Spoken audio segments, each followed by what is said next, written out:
Hello students. तो आज की ये वीडियो क्लास 10 साइंस की सबसे ज़्यादा इंपॉर्टेंट वीडियो होने वाली है। इस वीडियो में हम बात करने वाले हैं क्लास 10 साइंस के, और जिसमें आपका बायोलॉजी सेक्शन हम देखने वाले हैं। हम पूरी बायोलॉजी के 55 सबसे ज़्यादा महत्वपूर्ण टॉपिक के बारे में बात करने वाले हैं।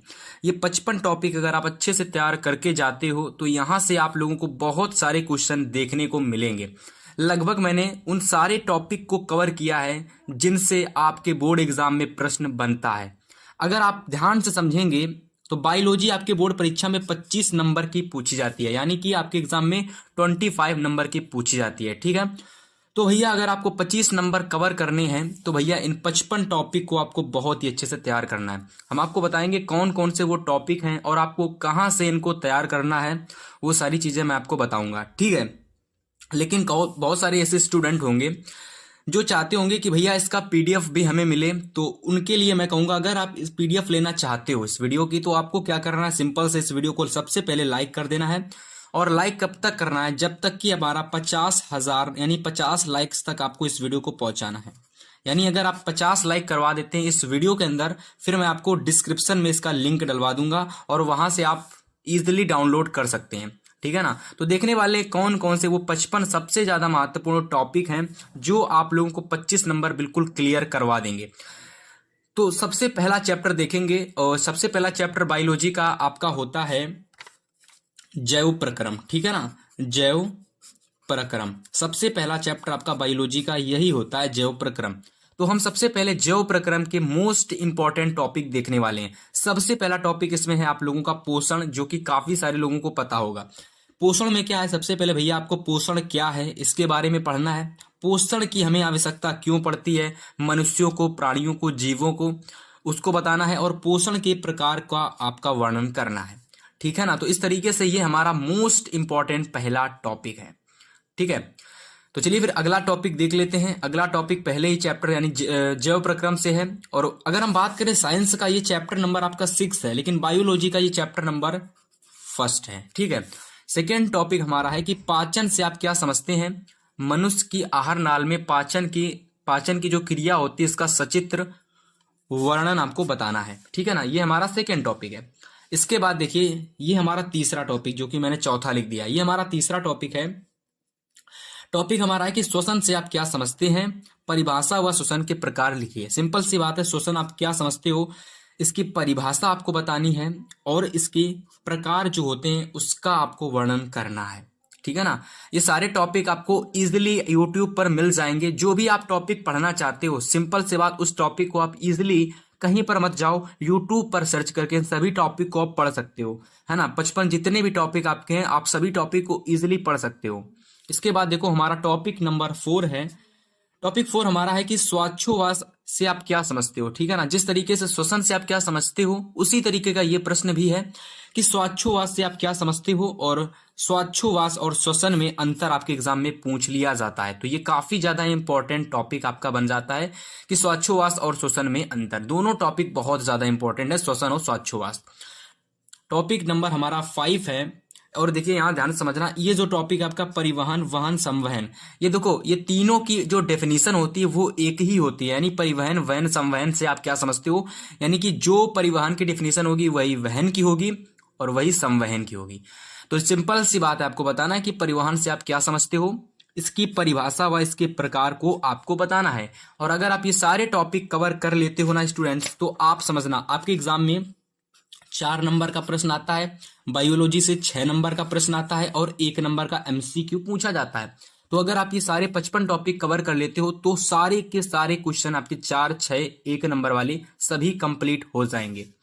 ठीक है ना। अगला नंबर क्वेश्चन देखते हैं 6 नंबर, है ना। और ये देखिए क्वेश्चन आपका अंतर से संबंधित है, बहुत ज्यादा इंपॉर्टेंट है कि सबसे पहले आपको बताना है कि धमनी क्या होती है और सिरा क्या होती है। ठीक है ना, धमनी क्या है, सिरा क्या है, और धमनी और सिरा के बीच में आपको अंतर भी बताना है। ठीक है ना। तो इस तरीके से 6 टॉपिक आपको पढ़ने हैं चैप्टर 1 के अंदर, और भी कुछ टॉपिक हैं चैप्टर 6 यानी 1 के अंदर बायोलॉजी के, तो उसको हम देखते हैं। तो चलिए फिर अगला जो हमारा टॉपिक नंबर 7 है, बहुत ज्यादा इंपॉर्टेंट टॉपिक है। टॉपिक हमारा है कि मनुष्य में रुधिर परिसंचरण तंत्र से आप क्या समझते हो, इसको आपको बताना है। काफी इंपॉर्टेंट टॉपिक है और ये वाला जो प्रश्न है यानी ये जो टॉपिक है आपके बोर्ड एग्जाम में 2 नंबर में आता है और कभी कभी यही टॉपिक 4 नंबर में भी पूछ लिया जाता है, ठीक है ना। काफी इंपॉर्टेंट टॉपिक है, सारे इंपॉर्टेंट है, इनको आप बड़ी आसानी से तैयार कर सकते हो ढूंढ करके। इनकी नोट्स बना लेना, कहीं ना कहीं इनको नोट कर लेना ताकि आप इनका दोबारा रिवीजन कर सको, ठीक है ना। और पेपर से पहले इस वीडियो को जरूर देख लेना, काफी इंपॉर्टेंट वीडियो है ये। 8वां प्रश्न हमारा है हृदय से संबंधित है। कह रहा है कि मानव हृदय के व्यवस्थात्मक काट का चित्र बनाकर सचित्र वर्णन कीजिए। यानी ये जो प्रश्न आप लोगों का होता है व्यवस्थात्मक काट, इसका मतलब होता है आप लोगों को आंतरिक संरचना का वर्णन करना है। यानी कि जो आपकी हृदय की आंतरिक जो संरचना होती है ना, आंतरिक संरचना, उसको आपको वर्णन करना है, यानी उसको विस्तार पूर्वक उसका चित्र बनाना है और उसके आंतरिक संरचना के प्रत्येक भाग को लिखना है ना, और इस तरीके से आपको पूरा समझाना है। और ये टॉपिक आपके एग्जाम में पूछा जाता है लॉन्ग में 6 नंबर में, ठीक है। और कभी कभी 2 नंबर में एमसीक्यू भी इससे पूछ लिया जाता है और 4 नंबर में केवल और केवल मानव हृदय का आंतरिक संरचना का नामांकित चित्र बनाने के लिए पूछ लिया जाता है, ठीक है। इसके बाद देखिए क्वेश्चन नंबर 9 आपका है, यानी टॉपिक नंबर 9 हमारा है कि मानव हृदय के बाह्य संरचना का चित्र बनाकर सचित्र वर्णन कीजिए। ये भी इंपॉर्टेंट टॉपिक है। टॉपिक नंबर हमारा 10 कह रहा है कि लसिका क्या है, यानी आपको बताना है कि लसिका, अब देखिए आपको अगर पता नहीं है तो मैं आपको बता दूं, लसिका जो होती है ना, ये आपके मानव हृदय से ही संबंधित चीज है। बट ये क्वेश्चन लॉन्ग में नहीं 2 नंबर में अक्सर आता था, हालांकि अब 2 नंबर वाले तो प्रश्न आते नहीं है, तो हो सकेगा तो ये प्रश्न आपके एग्जाम में 4 नंबर में पूछ लिया जाए, ठीक है। अगला number question number 11, one of the most very very important question है, प्रकाश संश्लेषण, ठीक है ना। प्रकाश संश्लेषण से आप क्या समझते हो, परिभाषा बतानी है, इसकी प्रक्रिया व इसकी क्रिया विधि का आपको सचित्र वर्णन करना है, ठीक है ना। काफी इंपॉर्टेंट टॉपिक है ये 11 वाला, ठीक है ना, काफी ज्यादा इंपॉर्टेंट। प्रकाश संश्लेषण से हर साल 1 नंबर, 4 नंबर और 6 नंबर में प्रश्न जरूर पूछा जाता है, तो इस वजह से आपको इस क्वेश्चन को जरूर तैयार करना है और हो सके तो इस प्रश्न को आपको सबसे पहले तैयार करना है। काफी इंपॉर्टेंट टॉपिक है ये। इसी तरीके से देखिए प्रकाश संश्लेषण में और भी कुछ टॉपिक हैं जो कि 4-4 नंबर में पूछ लिए जाते हैं और हर साल आते हैं लगभग ये टॉपिक। तो इसमें से हमारा पहला टॉपिक हमारा है कि प्रकाश संश्लेषण के लिए सूर्य का प्रकाश की आवश्यकता, यानी कि प्रकाश संश्लेषण के सूर्य की आवश्यकता क्यों पड़ती है उसको आपको बताना है। तो ये प्रश्न आपके लिए बहुत ज्यादा इंपॉर्टेंट है। अगला नंबर क्वेश्चन हमारा है प्रकाश संश्लेषण से ही रिलेटेड है। कह रहा है कि मंड की उपस्थिति के लिए आधी पत्ती वाला मोल का प्रयोग, यानी कि जब आप लोगों को पता है कि प्रकाश संश्लेषण की जो प्रक्रिया होती है उसमें क्लोरोफिल की आवश्यकता पड़ती है, प्रकाश की ऊर्जा की आवश्यकता पड़ती है ना, तो और कार्बन डाइऑक्साइड की भी आवश्यकता पड़ती है। तो जो कार्बन डाइऑक्साइड होता है ना CO2, वो आपका मंड की उपस्थिति होती है, तो उसकी आवश्यकता प्रकाश संश्लेषण के लिए क्यों पड़ती है विस्तार पूर्वक आपको समझाना है, ठीक है ना। काफी इंपॉर्टेंट टॉपिक है, 4-4 नंबर में पूछा जाता है हर साल, ठीक है ना। 12 टॉपिक कंप्लीट हो गए, चलिए आगे के देख लेते हैं। चलिए आगे हमारा टॉपिक नंबर 13 है, ये भी काफी इंपॉर्टेंट है, प्रकाश संश्लेषण से ही रिलेटेड है, क्योंकि प्रकाश संश्लेषण हमारा बड़ा थोड़ा टॉपिक है और इससे बड़े टॉपिक होने से संबंधित इससे क्वेश्चन भी काफी बनते हैं। उसी तरीके से मैंने सोचा जितने भी आपके सीरियल वाइज क्वेश्चन हैं, छोटे बड़े जितने भी क्वेश्चन है प्रकाश संश्लेषण से रिलेटेड, मैं सारे ले आया हूँ। 13 नंबर प्रश्न हमारा है कि प्रकाश संश्लेषण में ऑक्सीजन कैसे निकलती है, ठीक है ना। यानी कि जो प्रकाश संश्लेषण की क्रिया होती है आपको पता है कैसे क्या होती है, उसमें जो होती है O2 यानी ऑक्सीजन किस तरीके से निकलती है, तो वो आपको बताना है। और ये क्वेश्चन आपके एग्जाम में 2 नंबर या 4 नंबर में, यानी 2 नंबर वाला तो आता ही नहीं है, तो 4 नंबर में वाला क्वेश्चन पूछा जाता है। अगला नंबर 14 नंबर प्रश्न है कि प्रकाश संश्लेषण को प्रभावित करने वाले, यानी कि जो प्रकाश संश्लेषण को जो कारक प्रभावित करते हैं उनको आपको बताना है, ठीक है ना। तो ये हमारा 14वां वाला प्रश्न काफी इंपॉर्टेंट है। आप देखिए प्रकाश संश्लेषण के जितने भी इंपॉर्टेंट क्वेश्चंस थे, यानी जितने भी इंपॉर्टेंट टॉपिक से प्रश्न बनते थे, मैंने सारे ले लिए हैं। आगे हमारा जो टॉपिक आने वाला है वो हमारा पौधों से रिलेटेड आने वाला है, यानी पादप से रिलेटेड, ठीक है ना। यानी कि जो पादप होते हैं उनमें जल किस तरीके से प्रवेश करता है ना, और वो किस तरीके से अपने भोजन को बनाते हैं। तो 15वां टॉपिक हमारा है पादप में जल का संवहन, यानी कि जो पादप यानी पेड़ पौधे जो होते हैं उनमें किस तरीके से जो जल होता है वो प्रवेश करता है। इनमें से पहला प्रश्न आपका बनता है कि मूल रूमों द्वारा जल का परिवहन, यानी जो आपके पेड़ पौधे होते हैं उनमें मूल रूम पाए जाते हैं और मूल रूमों के द्वारा ही जल का क्या होता है, परिवहन होता है, यानी मूल रूमों द्वारा ही जल पेड़ में प्रवेश करता है। आगे देखिए क्वेश्चन नंबर 2 इसी से बन जाता है पादप से रिलेटेड। कि जड़ में पानी का संवहन। अभी तक हमने समझा कि जल जो आपका पेड़ होता है उसमें किस तरीके से जल प्रवेश करता है, उसी तरीके से जो जड़ होती है पेड़ की उसमें किस तरीके से पानी प्रवेश करता है ना, तो उस पर टिप्पणी आपको लिखनी है, यह भी काफी इंपॉर्टेंट है। अगला नंबर क्वेश्चन नंबर 16 है कि मूल दाब से आप क्या समझते हो, है ना। देखिए ये जो मूल दाब है ना, ये केमिस्ट्री वाला मूल दाब नहीं है, ये आपका है बायोलॉजी वाला मूल दाब, क्योंकि मूल दाब केमिस्ट्री में भी है बायोलॉजी में भी है, तो आपको केमिस्ट्री वाला नहीं बायो वाला पढ़ना है। मूल दाब से आप क्या समझते हो, ओके।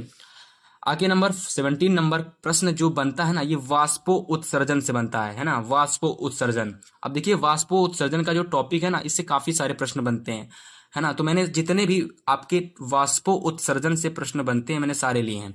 जैसे कि पहला प्रश्न आपका वाष्पो उत्सर्जन से रिलेटेड है कि वाष्पो उत्सर्जन की आपको परिभाषा बतानी है, इसकी क्रिया का प्रदर्शन बताना है, और वाष्पो उत्सर्जन के जितने भी प्रकार होते हैं ना उनका आपको बताना है। अब अगर आप ये पूरा प्रश्न तैयार कर लेते हो ना वाष्पो उत्सर्जन से रिलेटेड, तो कोई भी क्वेश्चन आपका वाष्पो उत्सर्जन से पूछा जाए आप उस क्वेश्चन को बड़ी आसानी से कर दोगे, क्योंकि आपको पूरा टॉपिक कवर हो जाएगा। यहाँ से आपको परिभाषा भी क्लियर हो जाएगी और इसकी क्रिया का प्रदर्शन भी आपको क्लियर हो जाएगा, और इसके जो प्रकार होते हैं वो भी आपको क्लियर हो जाएंगे, ठीक है ना।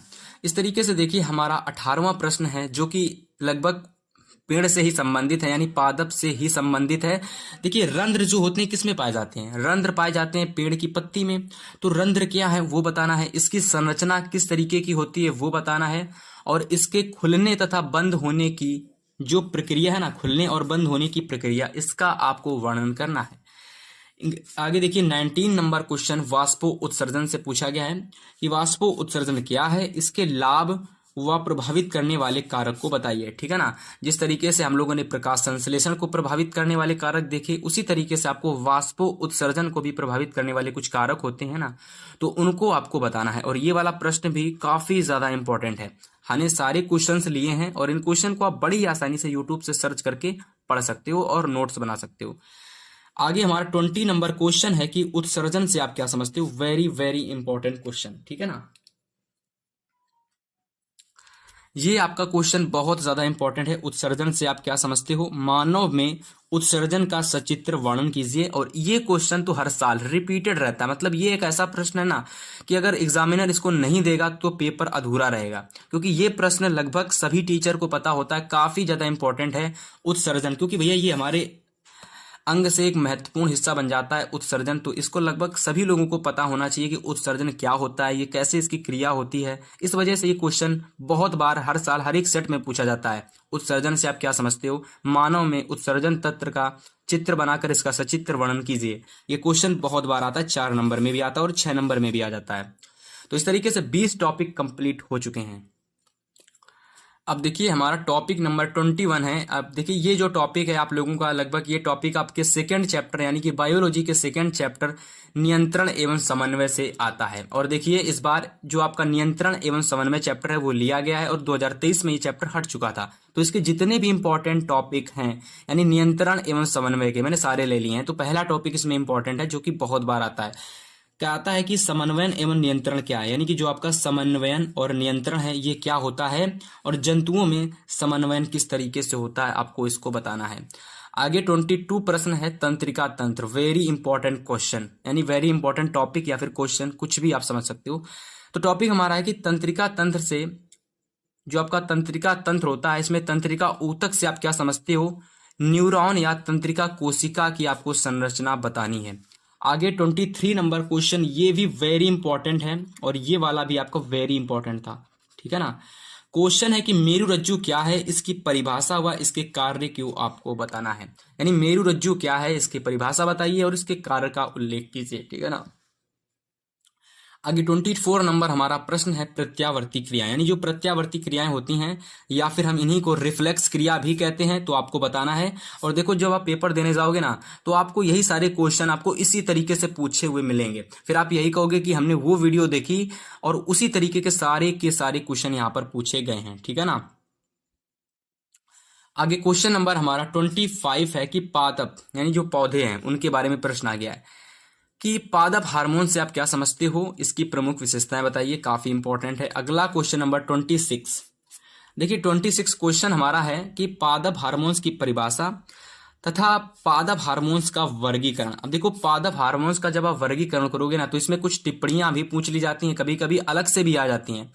कभी कभी आपसे जो टिप्पणी होती है पादप हार्मोन्स की, जैसे कि ऑक्सिन पूछ ली जाती है, ठीक है ना, जिब्रेलिन पूछ ली जाती है ना, देख लीजिए साइटोकाइनिन, जिब्रेलिन, एब्सिलिक अम्ल पूछ लिया जाता है, पुष्पन हार्मोन पूछ लिया जाता है, एथिलीन। मतलब ये सारे के सारे टॉपिक आपको एग्जाम में 1+ यानी कि 1+1+1+1 इस तरीके से आएंगे और एक एक नंबर आपको सबका दिया जाता है, तो 4 नंबर के आ जाते हैं। और कभी कभी ये टॉपिक 2 नंबर का एक टॉपिक भी पूछ लिया जाता है और यही टॉपिक आपके 2+2 4 नंबर के बन जाते हैं, ठीक है ना। तो सारे क्वेश्चन अगर आप अच्छे से कंप्लीट कर लोगे तो इस वीडियो को देखने के बाद आपको कहीं भटकना नहीं पड़ेगा, बस इन वीडियो को देख करके सारे टॉपिक तैयार कर लो और आपके मार्क्स अच्छे आ जाएंगे। आगे देखिए 27 नंबर क्वेश्चन है हमारा कि ऑक्सिन तथा जिब्रेलिन क्या है, ऑक्सिन व जिब्रेलिन में अंतर बताइए। अगर आप लोगों ने केवल और केवल इस टॉपिक को यानी ये टिप्पणियों को अच्छे से पढ़ लिया ना तो आप लोग ऑक्सिन और जिब्रेलिन क्या है जब इस टाइप का प्रश्न पूछ लिया जाए तो आपको वही लिखना है जो आपने टिप्पणी में तैयार किया था। बाकी आपको ऑक्सिन और जिब्रेलिन का अंतर तो आपको अलग से तैयार करना पड़ेगा, है ना। तो ये काफी अंतर वाले प्रश्न लगभग हर साल इंपॉर्टेंट हैं और ये आते हैं और एक वीडियो में अलग से बनाऊंगा जिसमें मैं आपको अंतर वाले जितने भी इंपॉर्टेंट क्वेश्चन हैं सभी को मैं एक वीडियो में करा दूंगा, ठीक है। तो इस तरीके से हमारा यहाँ तक 27 क्वेश्चन कंप्लीट हो चुका है।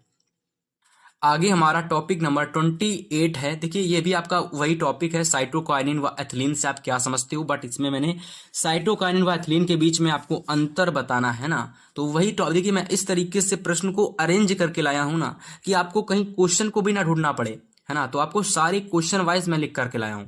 जैसे कि यही क्वेश्चन आपके एग्जाम में साइटोकाइनिन से आप क्या समझते हो, एथिलीन से आप क्या समझते हो, साइटोकाइनिन क्या है, साइटोकाइनिन की परिभाषा बताइए, एथिलीन की परिभाषा, साइटोकाइनिन का मतलब क्या है, मतलब अलग अलग तरीके से प्रश्न बन सकता है बट उसका जो आंसर होगा वो एक ही होगा। बस आप इसकी टिप्पणी तैयार कर लीजिए और कोई भी प्रश्न बन जाए और बस उसका अंतर तैयार कर लीजिए, बस क्वेश्चन आपका हो जाएगा, है ना। आगे 29 नंबर क्वेश्चन है कि हार्मोन्स तथा अंतरास्रावी ग्रंथियां की परिभाषा लिखिए।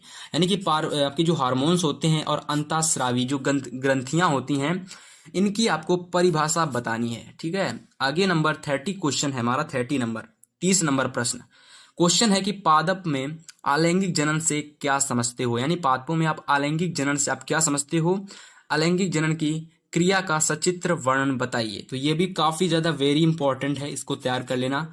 क्वेश्चन नंबर हमारा आगे देखिए 31 है, कायिक जनन।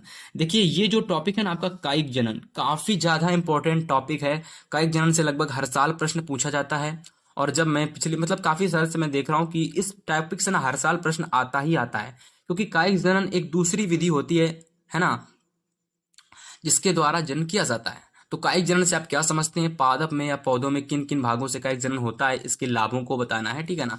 इसी तरीके से हमारा 32 नंबर क्वेश्चन आता है लैंगिक जनन से संबंधित कि लैंगिक जनन से आप क्या समझते हैं, पौधों में लैंगिक जनन कैसे होता है, सभी भागों का विस्तार सहित वर्णन कीजिए। तो इसका स्क्रीनशॉट ले लीजिए।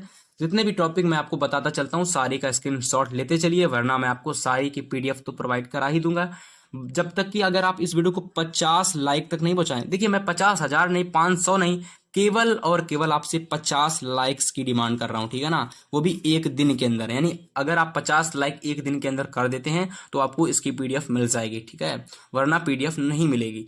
पुष्पों में पौधों में यानी कि पुष्पी पौधों में लैंगिक जनन किस तरीके से होता है उसका सचित्र वर्णन करना है। इस तरीके से 33 क्वेश्चन आगे देख लीजिए, और भी क्वेश्चन अभी हैं, है ना। जैसे कि 34 देख लीजिए, ये भी काफी इंपॉर्टेंट है, परागण वाला प्रश्न लगभग हर साल आता है कि परागण क्या है, परागण के प्रकार का यानी कि परागण के जितने भी प्रकार होते हैं उनका वर्णन कीजिए। स्वर परागण को बताना है और पर परागण के बीच में अंतर, यानी स्वर परागण और पर परागण के बीच में आपको अंतर बताना है, ठीक है। काफी इंपॉर्टेंट टॉपिक है, लगभग ये सारे टॉपिक हर साल एग्जाम में पूछे जाते हैं। आगे देखिए हमारा भाई 35 नंबर क्वेश्चन है कि बीजांड की संरचना आपको बताना है। और देखिए बीजांड की जो संरचना वाला क्वेश्चन है ये बोर्ड एग्जाम में सीधा आप आता है आपके लिए, सच इसका चित्र बनाने के लिए इसका सीधा चित्र एग्जाम में पूछा जाता है कि भैया बीजांड की संरचना का चित्र बताना है। और इसका कभी कभी इसका 2 नंबर में भी आ जाता है, तो कोई फिक्स नहीं है कि 2 नंबर में आएगा कि 6 नंबर में आएगा कि 4 में आएगा, कभी कभी 2 में भी आ जाता है कि बीजांड की संरचना का चित्र बनाइए, ओके। आगे 36 नंबर क्वेश्चन है कि निषेचन से आप क्या समझते हैं, परागण तथा निषेचन में अंतर बताना। देखिए जितने भी अंतर वाले ना क्वेश्चन है ना, अंतर से संबंधित, इन सारे क्वेश्चन को आपको अलग से स्वयं खुद लिख लेना है, क्योंकि जब आपको कहीं रिवीजन करना पड़े तो आप अंतर वाले क्वेश्चन तुरंत उठाएं और एक साथ सारे क्वेश्चन का रिवीजन कर डालें।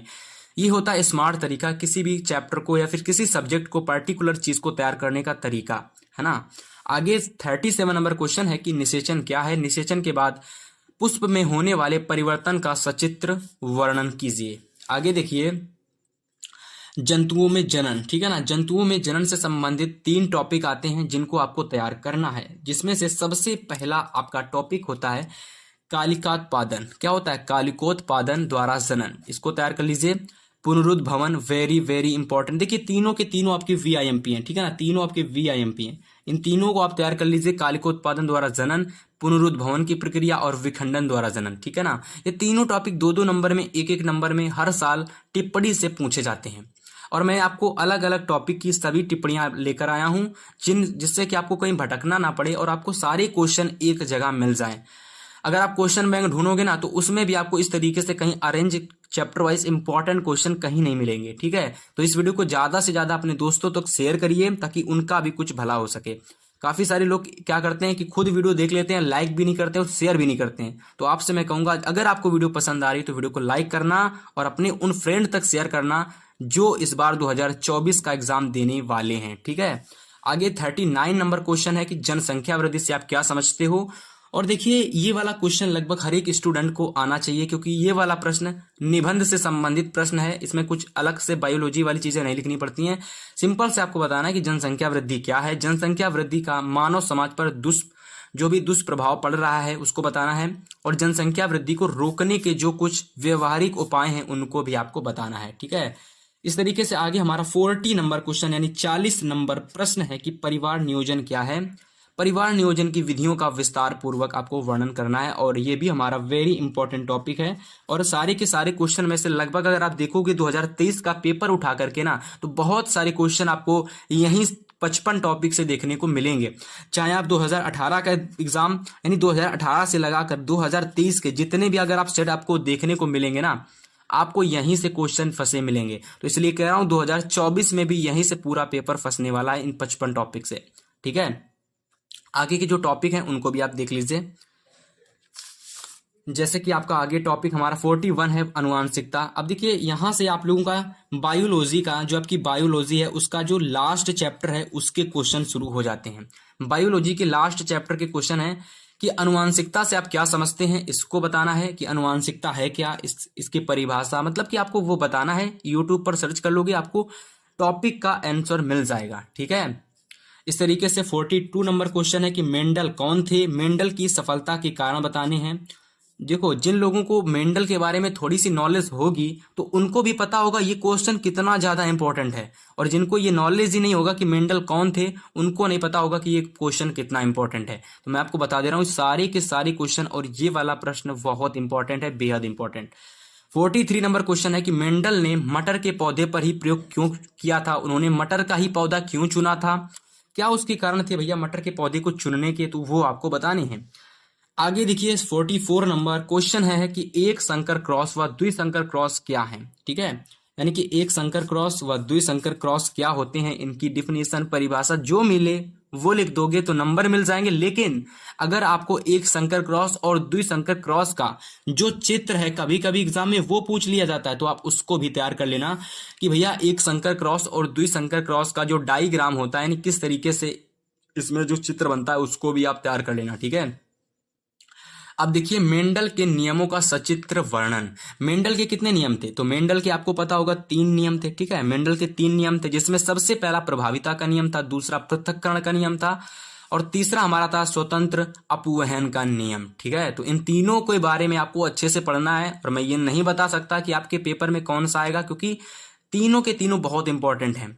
और इन तीनों में से अगर कोई आपके एग्जाम में, मान लीजिए मैंने आपसे कहा कि आप ये वाला तैयार कर लो, लेकिन हो सकेगा इन दोनों में से अगर आपके एग्जाम में आ जाए फिर आप कहोगे ये तो आपने बताया ही नहीं था। तो आप तीनों को तैयार कर लीजिए, ज्यादा बड़ा है ही नहीं। और अगर आप अच्छी लैंग्वेज में तैयार करेंगे तो आपको लंबे समय तक भी ये नियम याद रहने वाले हैं, ठीक है। आगे देखिए 46। अब देखिए आपके एग्जाम में कभी कभी मेंडल से संबंधित प्रयुक्त टिप्पणियां भी पूछ ली जाती हैं, और ये टिप्पणी लगभग हर साल में हर एक सेट में सभी टिप्पणियां आई थी, और 2022 या 21 के सेट में मैंने देखा था लगभग एक सेट में लगभग ये वाली जो प्रभावी और अप्रभावी लक्षण वाली टिप्पणी है ना, लगभग हर एक सेट में पूछी गई थी कि प्रभावी व अप्रभावी लक्षण से आप क्या समझते हो, ठीक है ना। लगभग ये हर एक सेट में पूछी गई थी 2022 के सेट में शायद, ठीक है।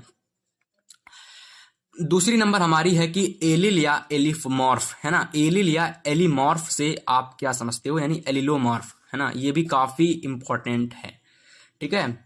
आगे देखिए तीसरी हमारी है कि समयुग्मजी से आप क्या समझते हो, संकर, ठीक है ना। एक संकर संकरण और द्विसंकर संकरण, ये देखिए समयुग्मजी तो आपका ठीक है, लेकिन संकर, एक संकर संकरण और द्विसंकर संकरण कभी कभी इनसे बोर्ड एग्जाम में प्रश्न बन जाता है। टिप्पणी तो ठीक है, लेकिन प्रश्न अगर बन जाता है तो आप लोगों को फिर अच्छे से तैयार करना है, क्योंकि टिप्पणी अगर आप कभी कभी एक टिप्पणी आती है, तो अगर आप एक टिप्पणी छोड़ दोगे तो बची हुई टिप्पणी तो कर लोगे, लेकिन क्वेश्चन अगर आ जाएगा ना तो क्वेश्चन छोड़ोगे तो उसमें बहुत नंबर कटेंगे। तो संकर, एक संकर संकरण और द्विसंकर संकरण वाला प्रश्न आप जरूर तैयार कर लेना। आगे नंबर 7 नंबर टॉपिक है, यानी 7 नंबर हमारा टिप्पणी है, फिनोटाइप और जीनोटाइप से आप क्या समझते हो, इस पर तैयार कर लेना। 8वीं टिप्पणी हमारी है संकर पूर्वज संकरण से आप क्या समझते हैं, ठीक है। तो इस तरीके से यहां तक हमने लिया आपकी टोटल मेंडल से संबंधित 8 टिप्पणियां। ये 8 टिप्पणी बोर्ड एग्जाम की दृष्टि से काफी ज्यादा इंपॉर्टेंट है, ठीक है। तो इनको तैयार कर लेना, और क्वेश्चन आपके कुछ रह गए हैं आगे वाले, उनको भी आप देख लीजिए। ठीक है कि जीन प्रारूप तथा लक्षण प्रारूप से आप क्या समझते हो, इनके बीच में अंतर भी आपको बताना है। कभी कभी अंतर भी पूछ लिया जाता है, और हर साल लगभग इससे टॉपिक बनते हैं। सारे क्वेश्चन इंपॉर्टेंट हैं, और अगर आप इनमें से सभी को कवर कर लेते हो तो फिर आपको बायोलॉजी के केवल और केवल इन क्वेश्चन को तैयार करना रह जाएगा। आप क्वेश्चन बैंक भी मत उठाइए, कोई बुक को भी मत छेड़िए, आप बस इन टॉपिक को अच्छे से कवर कर लीजिए। आगे 48 टॉपिक हमारा है कि समयुग्मजी और विषम युग्मजी में अंतर, आपको इन दोनों के बीच में अंतर बताना है। इसके बाद 49 नंबर क्वेश्चन हमारा कि गुणसूत्र क्या है, जंतुओं व पादपों में गुणसूत्रों की संख्या कितनी होती है, इसको तैयार कर लीजिए। आगे आपको 50 नंबर क्वेश्चन है कि जीन किसे कहते हैं, ठीक है ना। जीन प्रारूप वाला ही क्वेश्चन है कि जीन किसे कहते हैं, जीन की विशेषताएं बताइए। आगे 51 नंबर क्वेश्चन है कि डीएनए क्या है, यानी आपका जो डीएनए, यानी जो आपको जानते हो डीएनए किसे कहते हैं, रुधिर को, ठीक है ना, यानी आपके ब्लड को। तो जो डीएनए है ये क्या है, इसके महत्व को आपको बताना है, और ये जो डीएनए है इसका ये बायोलॉजी वाला नेम है, तो आपको घबराना नहीं है। आगे देखिए 52 नंबर क्वेश्चन है कि अनुवांशिक लिंग निर्धारण क्या है, मतलब वो बताना है, और गुणसूत्र या लिंग गुणसूत्र से आप क्या समझते हो इसके बारे में बताना है। आगे देखिए 53 नंबर क्वेश्चन है कि मनुष्य में लिंग निर्धारण की प्रक्रिया का सचित्र वर्णन आपको बताना है। आगे 54 नंबर क्वेश्चन है कि पृथ्वी पर जीवन की उत्पत्ति पर एक संक्षिप्त तथ्य प्रकट कीजिए, ठीक है ना। एक संक्षिप्त तथ्य आपको प्रकट करना है, ठीक है। इस तरीके से 54 क्वेश्चन यहां तक हमारे, ठीक है। 54 क्वेश्चन हम कंप्लीट कर चुके हैं। आगे 55 नंबर क्वेश्चन है कि स्टैनले मिलर, यानी जो आपके स्टैनले मिलर थे, स्टैनले मिलर का एक प्रयोग था, हालांकि मैंने ये पढ़ा रखा है, अगर नहीं पढ़ा है तो मैं पढ़ा दूंगा। स्टैनले मिलर का आपको प्रयोग बताना है और इनकी संक्षिप्त टिप्पणी लिखनी है। आगे 56 नंबर क्वेश्चन है कि लैमार्कवाद से आप क्या समझते हो, इनकी विशेषताओं का वर्णन कीजिए। और देखिए एक क्वेश्चन आपके एग्जाम में इसी से 56 नंबर क्वेश्चन में एक और मैंने क्वेश्चन ले लिया है, जो कि आपके एग्जाम में 57 नंबर प्रश्न है, और मैंने इसको लिया है कि डार्विनवाद से आप क्या समझते हो। और ये जो क्वेश्चन है ना, डार्विनवाद से आप क्या समझते हो और लैमार्कवाद से आप क्या समझते हो, इनके बीच में कभी कभी अंतर पूछ लिया जाता है कि लैमार्कवाद व डार्विनवाद के बीच में अंतर बताइए। तो अगर आप इन दोनों को समझ लोगे तो इनके बीच आप अंतर भी लिख लोगे, मुझे पता है। अब देखिए बहुत सारे स्टूडेंट इनकी पीडीएफ तो ले लेंगे, लेकिन पीडीएफ लिए कुछ फायदा नहीं, जब तक कि आप इनको तैयार नहीं करोगे तब तक आपके 25 नंबर बिल्कुल भी नहीं क्लियर होंगे। तो इसके लिए आपको सिंपल से यूट्यूब पर जाना है और हर एक टॉपिक को विस्तार पूर्वक अच्छे से पढ़ सकते हैं। सारे टॉपिक आपको इजिली यूट्यूब पर मिल जाएंगे, ठीक है। तो चलिए फिर थैंक यू आप लोगों को। अगर आपने अभी तक इस वीडियो को देखा है तो आप प्लीज लाइक कर दीजिए, क्योंकि आपको ये वीडियो पसंद आई है तभी तक आपने इस वीडियो को यहाँ तक देखा है, ठीक है। और आपको चिंता मत करिए, पीडीएफ मैं डाल दूंगा इस पूरे के आंसर की, जो भी क्वेश्चन है डिस्क्रिप्शन में आपको मिल जाएंगी, कहीं टेलीग्राम में जाने की जरूरत नहीं है, मैं आपको पीडीएफ जो है इसकी डिस्क्रिप्शन में प्रोवाइड करा दूंगा, ठीक है। तो चलिए फिर इस वीडियो को हम यहीं पर एंड करते हैं, मिलेंगे हम आपसे नेक्स्ट वीडियो में, तब तक के लिए गुड बाय, गुड लक।